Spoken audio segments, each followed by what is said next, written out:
السلام علیکم ورحمۃ اللہ وبرکاتہ۔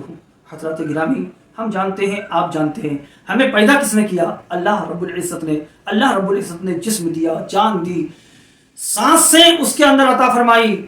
اگر ہم زندگی کے ایک ایک سانس کو رب کی تسبیح و تحلیل کے لیے وقف کر دیں تو کما حق اس کا شکریہ ادا نہیں کر سکتے۔ اللہ تبارک و تعالی قرآن مقدس میں ارشاد فرماتا ہے، فمن زحزح عن النار وادخل الجنة فقد فاز۔